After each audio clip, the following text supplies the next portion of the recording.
Kita tunduk kepala, kita berdoa. Bapa di surga, kami naikkan syukur Tuhan pada siang hari ini. Engkau berada di tengah-tengah kami, jamah kami semua, lawat kami semua. Urapi hambamu, urapi umatmu. Biar firmanmu meneguhkan kami, memberikan kekuatan dalam hidup kami. Tanda-tanda ajaib bahkan mujizat disediakan bagi hidup kami. Dalam nama Yesus kami persembahkan doa ini. Haleluya. Amin. Silakan duduk dalam hadirat Tuhan. Baik, yang pertama-tama saya memberikan penghormatan yang tertinggi kepada Tuhan Yesus Kristus. Pada siang hari ini saya akan mewakili Tuhan untuk menyampaikan firman Tuhan. Yang kedua, terima kasih untuk Bapak Gembala, Pak Victor dan Ibu. Terima kasih Pak Hengki dan Ibu, Pak Hasto dan semua tim yang ada di HTE yang sudah mempercayakan saya untuk menyampaikan firman Tuhan pada siang hari ini. Baik, langsung saja. Tema firman Tuhan pada siang hari ini, ujian di masa sukar. Kita akan buka 2 Timotius pasal yang ketiga, ayat 1 dan ayat 2 bagian A. Saya akan bacakan ayat ini. Ketahuilah pada hari-hari terakhir akan datang masa yang sukar. Manusia akan mencintai dirinya sendiri dan menjadi hamba uang. Firman Tuhan berkata dengan jelas, pada hari-hari terakhir akan terjadi masa yang sukar. Saking sukarnya hari-hari terakhir, banyak orang cinta uang, saudaraku, bukan cinta Tuhan. Kondisi memburuk di akhir-akhir Tuhan mau datang. Goncangan ekonomi semakin hari semakin besar. Ketika memasuki tahun 2018, sebagai pengusaha saudaraku, dan pengusaha lain tahu 2018 itu krisis 10 tahunan. Setiap tahun terjadi krisis global 10 tahunan. Sebagai pengusaha saya berpikir 2018 masuk 2019 ekonomi akan membaik. Saya berpikir, saya prediksi memasuki lagi 2020 ekonomi makin baik, makin pulih. Tetapi apa yang terjadi ketika kita memasuki tahun 2020? Bulan Maret saudaraku, terjadi pandemik. Dan dampak dari pandemik itu berdampak bagi ekonomi yang luar biasa buruknya saudara. Luar biasa buruknya. Terjadi krisis yang luar biasa dan sangat berdampak bagi para pekerja. Para pengusaha juga, orang yang bisnis mengalami goncangan ekonomi yang luar biasa. Dan bukan cuma para pekerja, bukan cuma orang bisnis, keluarga juga mengalami goncangan yang luar biasa. 3 bulan pertama pandemi, saudara tahu mengerikan saudara. Kita semua rasakan mengerikan. Banyak orang di PHK, banyak orang dirumahkan. 3 bulan pertama saya lihat data mengerikan. Kurang lebih 3 juta orang di PHK, 3 juta orang dirumahkan. Akibat dari pandemi, banyak toko tutup, banyak hotel bangkrut, banyak pabrik tutup, banyak pabrik bangkrut. Banyak orang stres, kehilangan pekerjaan. Para karyawan stres, tidak bawa pulang gaji, tidak kerja. Dan bukan cuma karyawan, pengusaha juga saudaraku, ngeri. Banyak pengusaha yang mengalami kebangkrutan, tidak bisa bayar kredit, tidak bisa bayar utang. Rukonya mau disita, pabriknya mau disita, hotelnya mau disita.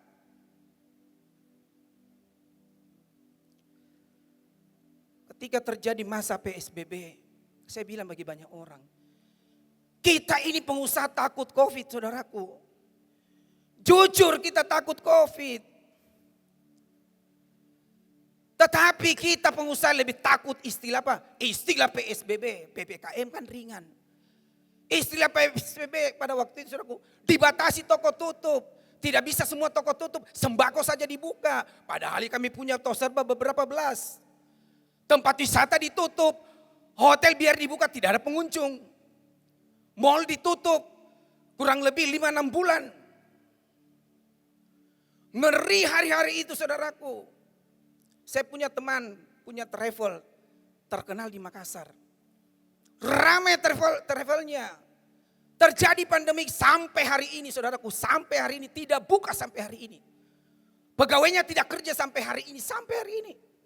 Covid kan sudah ulang tahun yang kedua saudara. Kita berdoa jangan ulang tahun yang ketiga ya, jangan ulang tahun keempat. Stres kita.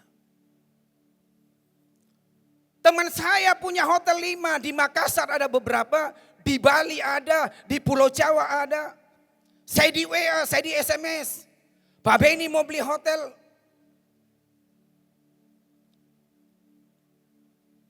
Ngeri hari-hari itu saudaraku. Banyak orang sudah tulis jual sewa, jual sewa, jual sewa.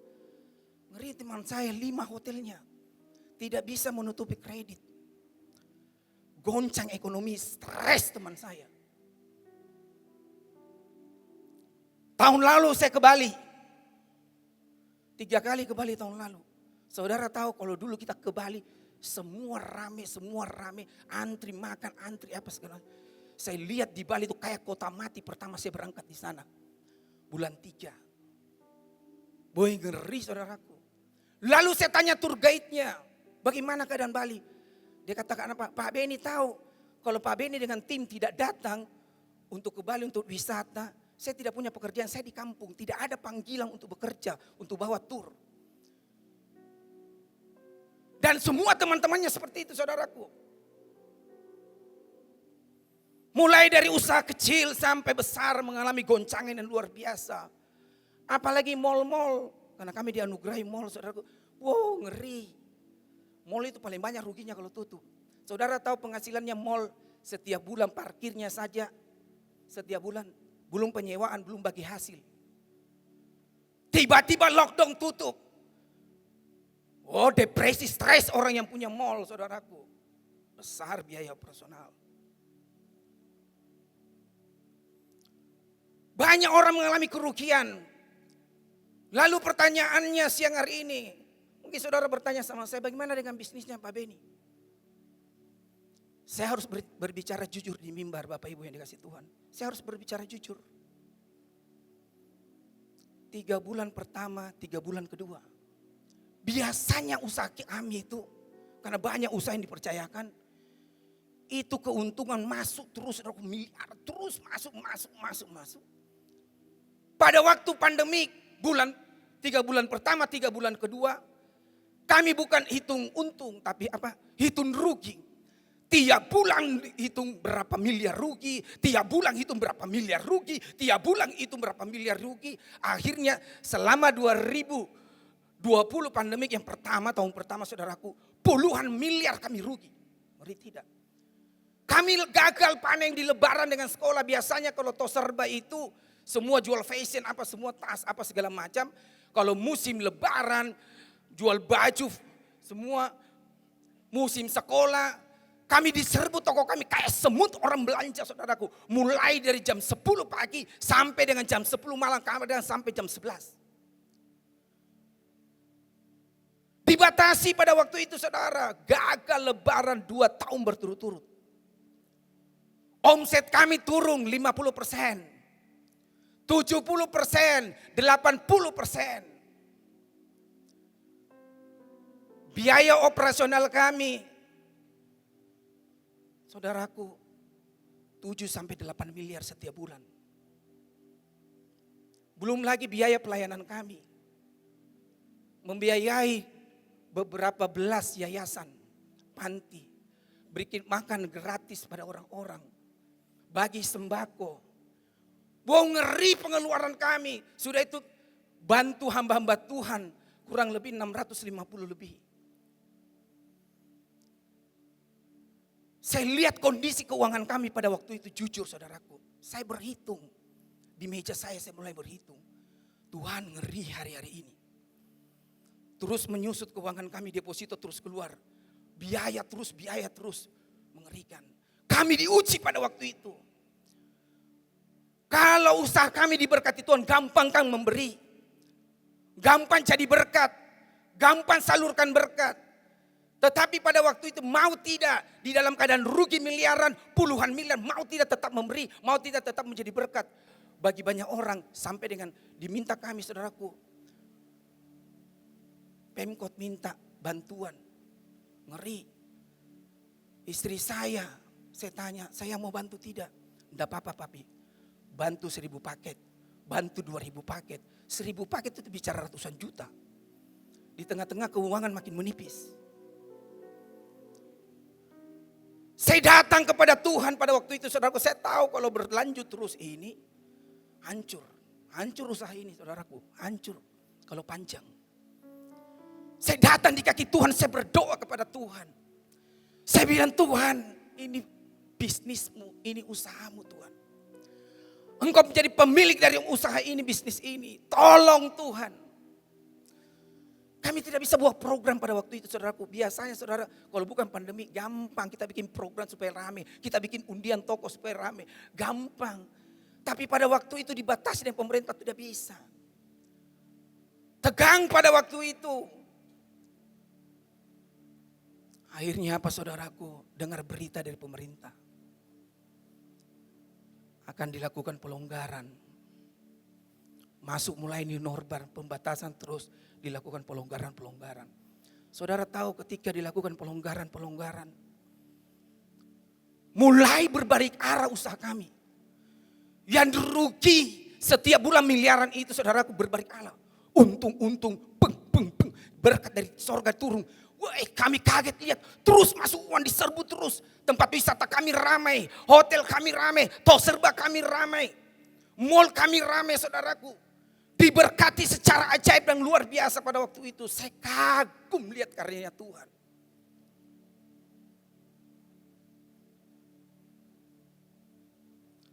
Ada 3 cara kita menghadapi masa-masa sukar. Saudara harus ingat baik-baik. Ada 3 tips kita menghadapi masa-masa sukar. Yang pertama kita harus apa? Kita harus berdoa. Yang kedua harus bersyukur. Yang ketiga kita harus berhemat. Yakobus pasal 5 ayat 16 bagian B. Saya akan bacakan ayat ini. Tolong di blokmar ayat ini yang tahu. Ayat ini luar biasa tentang doa. Doa orang yang benar bila dengan yakin didoakan sangat besar kuasanya. Doa orang yang benar bukan doa yang benar tapi orang yang benar. Kalau kita sungguh-sungguh dengan Tuhan, doa kita itu benar. Doa kita penuh dengan kuasa. Doa kita penuh dengan urapan saudaraku. Di tengah-tengah pandemi kita tidak bisa buat apa-apa. Selain apa? Berdoa di kaki Tuhan.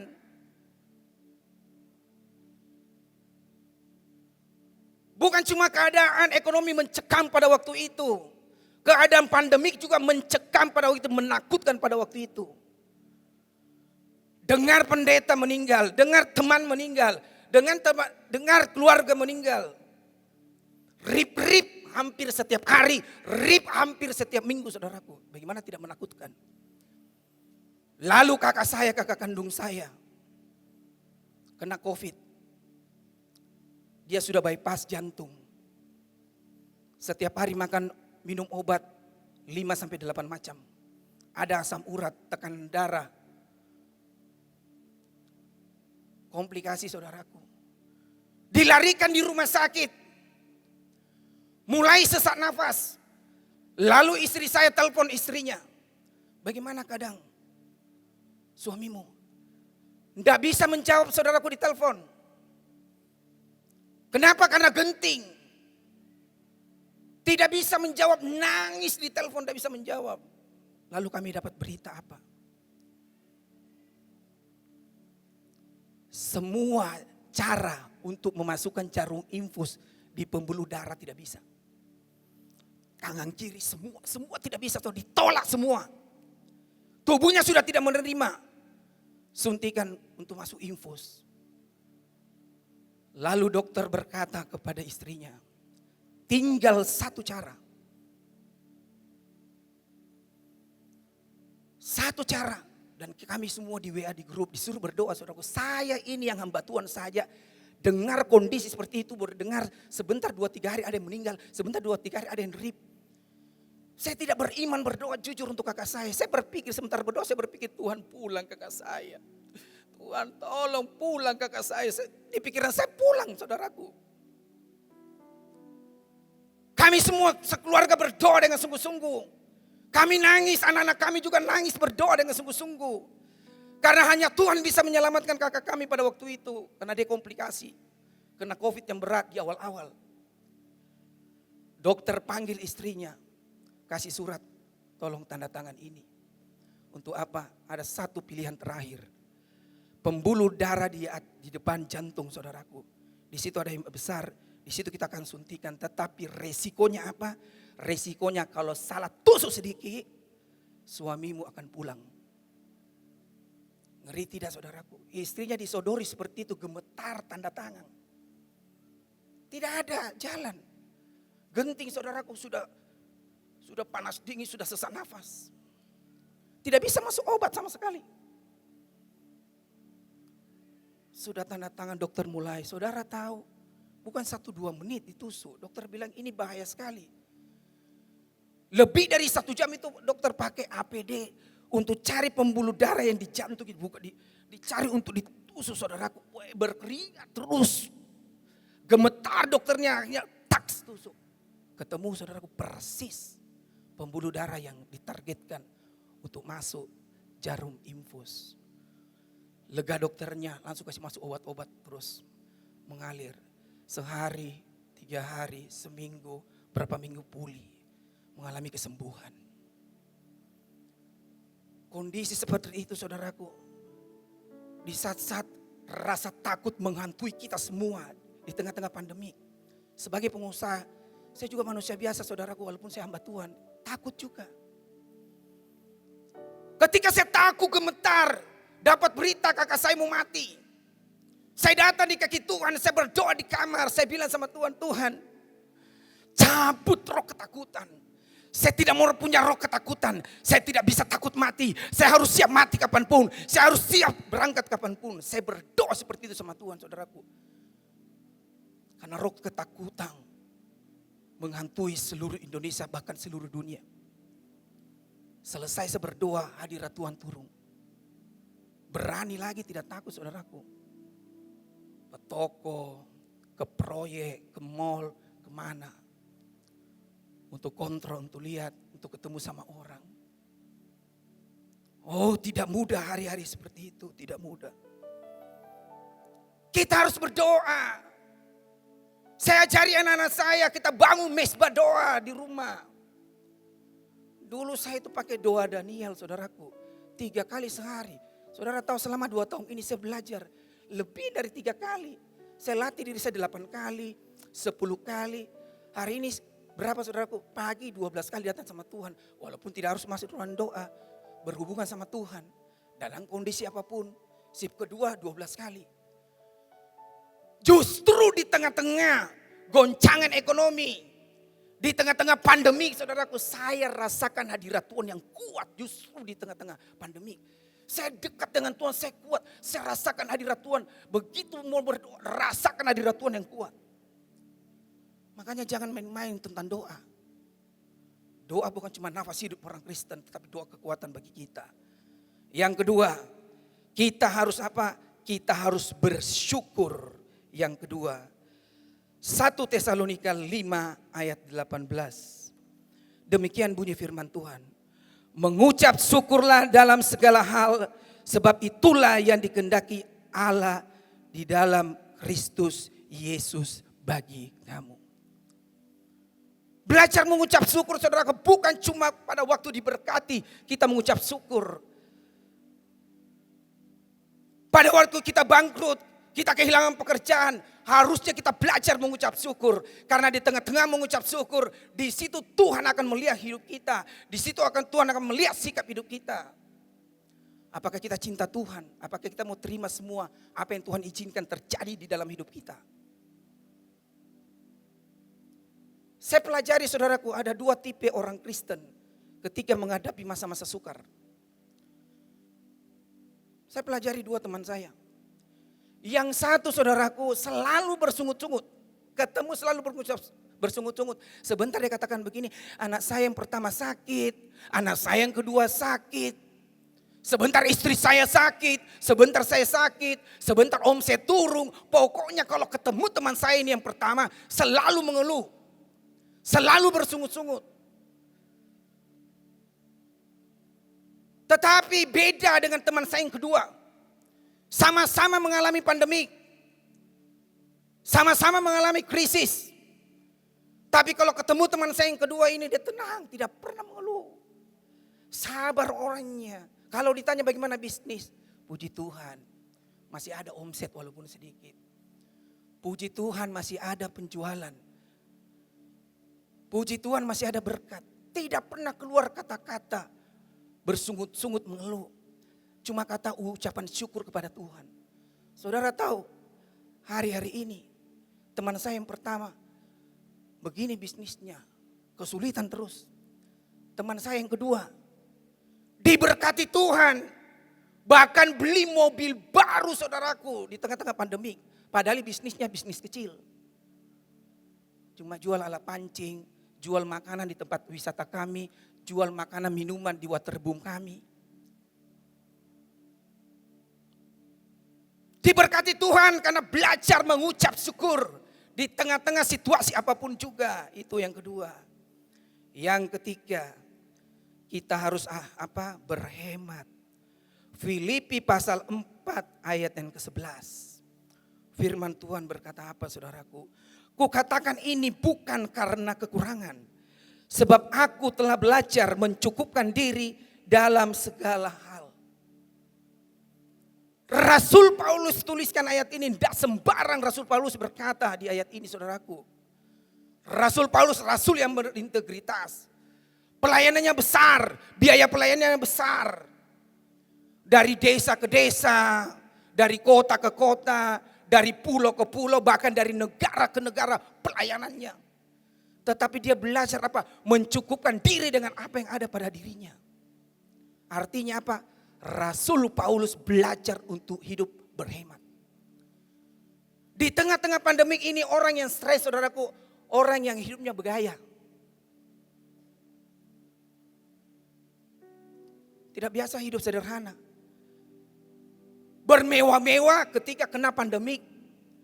Utang tidak bisa bayar, mau bangkrut. Akhirnya apa saudaraku? Itu yang stres hari-hari ini. Makanya saya bilang bagi banyak orang. Biaya hidup itu murah, gaya hidup itu yang mahal. Harusnya orang Kristen kondisi apapun juga diberkati tidak diberkati. Kita belajar gaya hidup berhemat dalam hidup kita. Supaya kita bisa menjadi berkat bagi banyak orang. Yang goncang hari-hari ini seperti itu. Saya punya teman pengusaha hamba Tuhan. Saudara tahu, mengalami goncangan ekonomi di dalam bisnisnya. Ruginya berapa? Usahanya berapa banyak yang tutup? Kurang lebih 100 M. Dia pimpin Zoom, saudaraku, saya tergugah itu saya lihat pengusaha ini hamba Tuhan ini. Tetap bisa ketawa, tetap bisa bersuka cita, tetap bisa bersyukur di tengah-tengah kerugian 100 miliar. Dia bilang saya tidak apa-apa, kehilangan 100 miliar. Hidup saya biasa sederhana, beli baju murah, sepatu murah. Bahkan dia bilang saya sementara Zoom ini, saya kasih mati pendingin. Karena saya tidak mau boros, saya buka pintu, saya buka jendela. Karena saya tahu kondisi keuangan kami tidak mungkin minta-minta. Memburuk pada waktu itu. Tetapi karena dia setia, saudara tahu apa yang terjadi. Masih punya tanah cukup besar. Aset lainnya sudah habis. Banyak orang nonton YouTube-nya, banyak pengusaha lihat hidupnya. Hidupnya benar, cinta Tuhan. Mengelola uang Tuhan dengan baik. Setiap tahun 2 sekolah dia buat saudaraku di pedalaman. Ada pengusaha kelas kakap. Tahu hamba Tuhan ini mengalami kebangkrutan rugi 100 miliar. Dia tahu juga dia masih punya tanah. Didatangi sama pengusaha kelas kakap. Pengusaha besar. Lalu pengusaha besar begini. Tanahmu saya akan biayai, kita akan kerjasama, kita buka tempat wisata saudaraku yang besar. Di grup WA, dia kasih lihat videonya saudaraku, saya terkagum-kagum lihat karyanya Tuhan. Mewah sekali, besar di Jakarta. Dia bilang, saya tidak keluar uang 1 sen pun, itu pengusaha besar. Saudaraku invest di tanahnya dengan luar biasa. Makanya saya bilang bagi banyak orang Kristen, Tuhanmu hebat, Tuhanmu ajaib. Tuhanmu sanggup melakukan keajaiban di dalam hidup kita. Apapun kondisimu. COVID-19, krisis ekonomi, berdampak juga bagi keluarga. Tidak sedikit saudaraku, keluarga-keluarga cerai di tengah-tengah pandemi. Saudara tahu sebelum pandemi, berapa pasang suami istri menggugat istrinya cerai, suaminya cerai di Departemen Agama. Saya buka data, saya kaget saudaraku, sebelum pandemi itu 40 setiap jam kerja. 40 keluarga menggugat cerai suami atau istri. Apa yang terjadi di tengah-tengah pandemi? Bukan 40 pasang saudaraku, naik 2 sampai 3 kali lipat. 80 sampai 120 suami atau istri menggugat cerai istrinya atau suaminya. Kenapa? Karena faktor uang, faktor ekonomi. Tidak semua kan istri setia dengan suaminya. Ketika suaminya kehilangan pekerjaan, kehilangan bisnis dengan usaha, mau setia tidak mudah. Teman saya saudaraku, tidak punya penghasilan, sudah tidak punya pekerjaan. Saudara tahu apa yang terjadi? Istrinya tinggalkan dia, kawin dengan laki-laki lagi. Sampai hari ini teman saya stres sakit-sakitan karena ditinggal kepahitan sama istri. Istri tidak tahan menderita. Tetapi saya kagum dengan kakak saya saudaraku. Saya punya kakak di Jakarta. Saudara tahu, suaminya mengalami kebangkrutan. Bangkrut suaminya, sudah itu bangkrut lagi, sakit besar lagi, berat lagi saudaraku.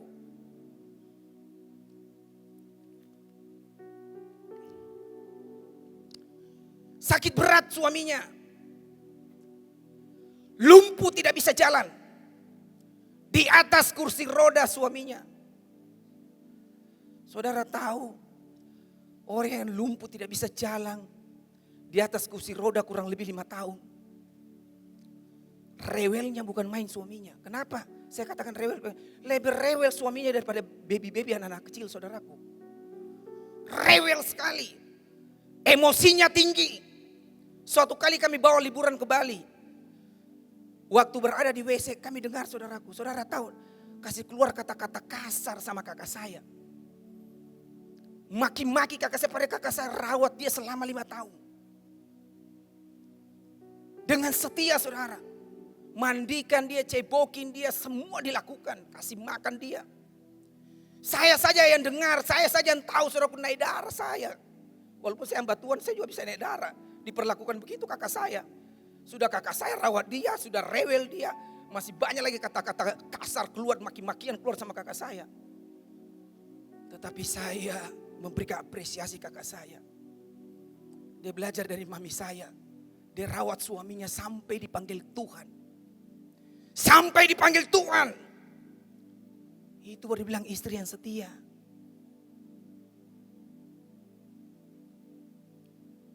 Istri diuji ketika menghadapi kesulitan keuangan.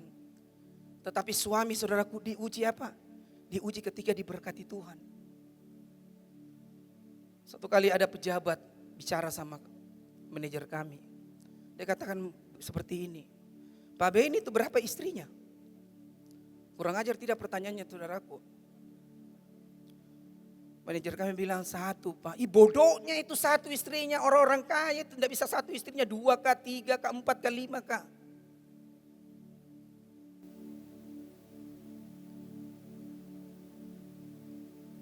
Banyak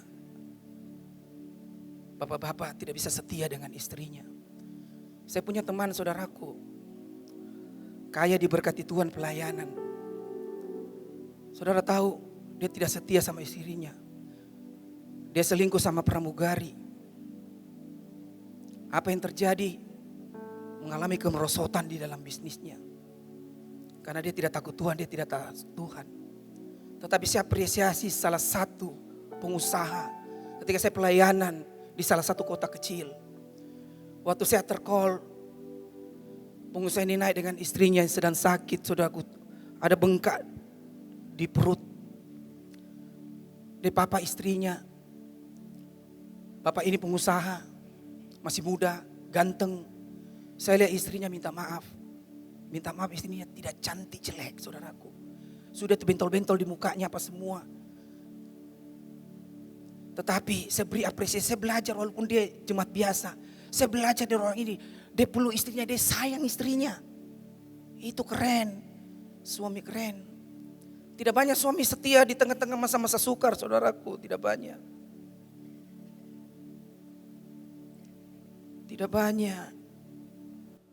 COVID-19, krisis ekonomi. Berdampak juga buka gereja. Saudara tahu, bukan cuma pengusaha turun omsetnya 50%, 70%, 80%. Gereja juga mengalami seperti itu karena saya tahu. Di sini gereja-gereja diberkati. Jemaatnya diberkati. Di tempat-tempat lain saudaraku. Wow. Saya setiap beberapa hari, beberapa minggu selalu terima WA-nya pendeta. Susah untuk beli makan, tidak bisa tutupi operasional, harus dibantu, harus dibantu, harus dibantu. Gereja juga diuji. Mau tidak tetap setia melayani Tuhan di tengah-tengah persembahan merosot, di tengah-tengah perpuluhan merosot. Tidak banyak hamba Tuhan setia, banyak orang hamba Tuhan tinggalkan pelayanan, tinggalkan gereja. Diuji saudaraku. Di akhir zaman ini kita semua diuji oleh Tuhan. Mau kita setia tidak? Dalam kondisi apapun, kondisi buruk dalam hidup kita. Saya minta musik siapkan satu lagu saudaraku. Bukan dengan kekuatanku, dan saya tutup dengan Wahyu 2 ayat 10 bagian C.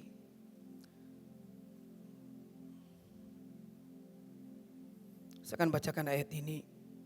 Hendaklah engkau setia sampai mati, dan aku akan mengaruniakan kepadamu mahkota kehidupan. Tuhan mau kita setia sampai mati. Kondisi apapun juga setia sampai mati. Saya selalu bilang seperti ini saudaraku, kita ini semua punya film kehidupan. Di tengah-tengah persoalan, di tengah-tengah goncangan, di tengah-tengah keadaan apapun juga. Tuhan sedang nonton, malaikat sedang nonton film kehidupan kita. Bagaimana reaksi kita ketika kita menghadapi masa-masa sukar, kebangkrutan, kehilangan pekerjaan. Mau tetap cinta Tuhan, mau tetap sungguh-sungguh kepada Tuhan, mau tetap setia atau tidak. Tidak banyak orang setia. Angkat pujian ini saudaraku.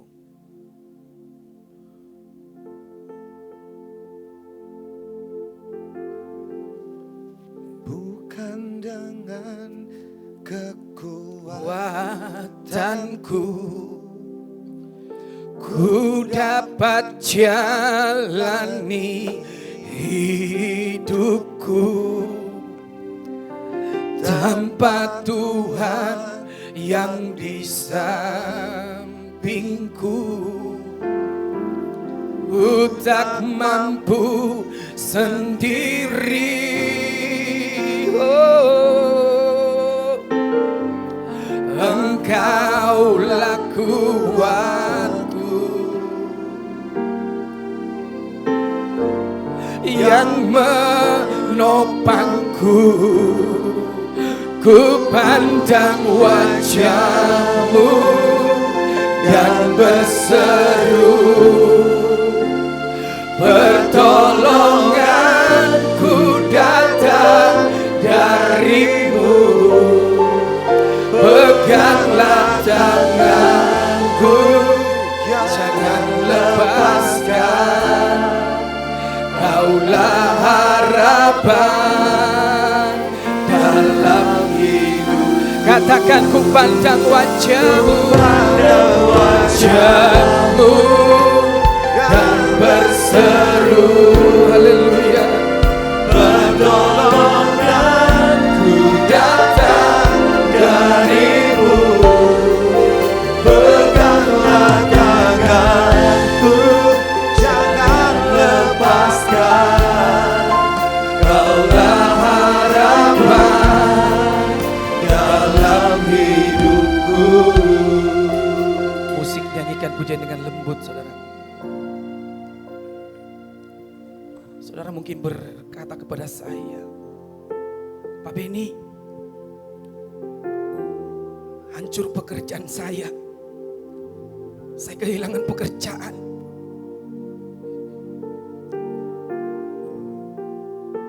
Saya kesulitan dalam ekonomi keluarga kami. Mungkin ada pengusaha di tempat ini berkata, usahaku di ujung kebangkrutan. Bahkan saya sudah dalam keadaan bangkrut. Saya tidak bisa lagi berdiri. Saya tidak bisa lagi mengatasi utang-utang saya. Saya stres. Saya depresi. Saya mau beritahu Bapak Ibu Saudara sekalian. 22 tahun yang lalu, saya juga mengalami kebangkrutan sampai 10 kali, saudaraku. Kalau bangkrut 1-2 kali, itu biasa. 10 kali saya menghadapi kebangkrutan. Dan saudara tahu, puncak kebangkrutan saya pada waktu itu. Saya hitung semua utang kami. Kami hitung semua aset kami. Saya masih ingat pada waktu itu, jam 2 subuh saya hitung. Setelah saya hitung, saya gemetar. Saya gemetar, saya depresi, kepanasan, saudaraku.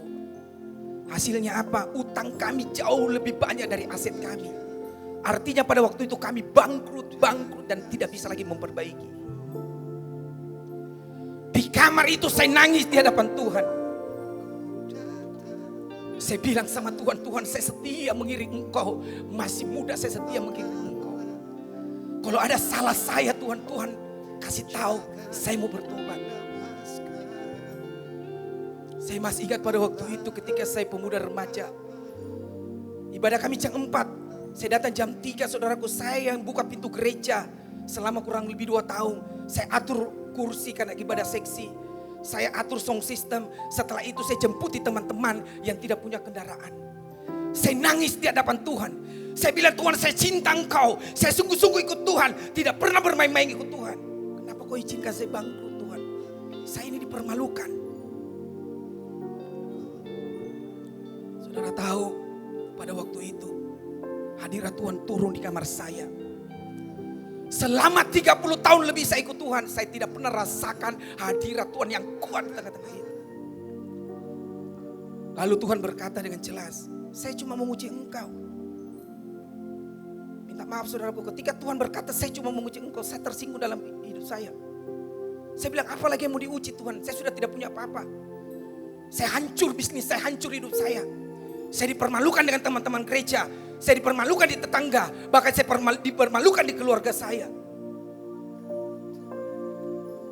Saya cuma nangis pada waktu itu. Hadirat Tuhan turun dengan kuasa yang luar biasa, saudara. Dahsyat kuasa Tuhan. Lalu Tuhan mengeluarkan pernyataan yang kedua, saya tidak bisa lupa seumur hidup. Tuhan bilang apa? Saya akan demonstrasikan kuasaku dalam hidupmu.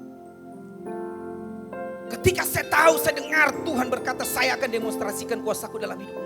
Secara manusia saya tidak percaya. Mau demonstrasi yang apa? Saya sudah frustasi. Frustasi pada waktu itu. Saya minta mati pada waktu itu. Saya bilang, Tuhan lebih baik saya mati daripada saya tidak bisa bayar utang. Bodyguard datang nagih saya, ancam saya. Saya bilang begitu sama Tuhan. Saya tidak mau hidup. Kondisi seperti itu tidak gampang, saudaraku. Tetapi saya beritahu Bapak Ibu Saudara sekalian yang hadir siang hari ini, Tuhan tidak pernah meninggalkan kita. Kalau Tuhan berjanji akan tepati janji. Pelan-pelan tapi pasti. Pelan-pelan tapi pasti. Selangkah demi selangkah Tuhan mulai membuka berkat-Nya. Setangga demi setangga Tuhan naik. Mulai terjadi mujizat kecil, mujizat besar. Saudara tahu, utang kami mulai kami lunasi semua. Tidak ada utang. Semua aset. 22 tahun Tuhan memberkati kami terus naik, lewati 3 kali krisis global. Terus naik diberkati, das diberkati terus naik. Saya lihat tangan Tuhan yang besar, tangan Tuhan yang hebat, tangan Tuhan yang luar biasa. Hari ini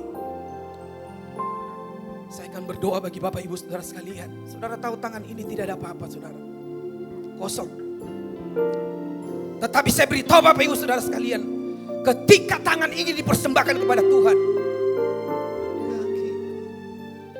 saudara tahu apa yang terjadi? Apa yang disentuh tangan ini selalu dibuat berhasil. Bukan karena hebat saya, tetapi kuasa Tuhan. Kita nyanyikan pujian ini. Yang mau didoakan, saya akan berdoa secara cepat, saudaraku.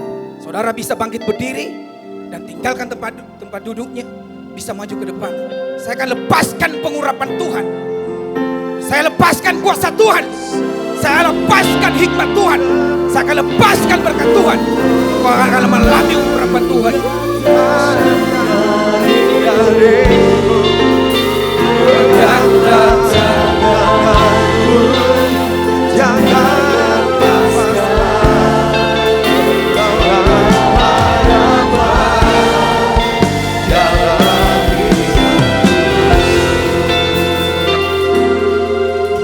Tuhan ingatkan saya tadi di kursi. Sebenarnya saya tidak perlu banyak orang naik. Tuhan bilang yang sungguh-sungguh saja yang mau naik dan didoakan. Tetapi ada syaratnya. Tuhan memberkati Bapak Ibu Saudara sekalian. Kasih hatimu untuk Tuhan, kasih hidupmu untuk Tuhan. Kasih pekerjaanmu untuk Tuhan, kasih hartamu untuk Tuhan, kasih bisnismu untuk Tuhan. Berani berkata, Tuhan, Engkau yang punya hidup saya, Engkau yang punya pekerjaan saya, Engkau yang punya bisnis saya, usaha saya. Saya akan turun dari mimbar, saudaraku. Saudara berdoa.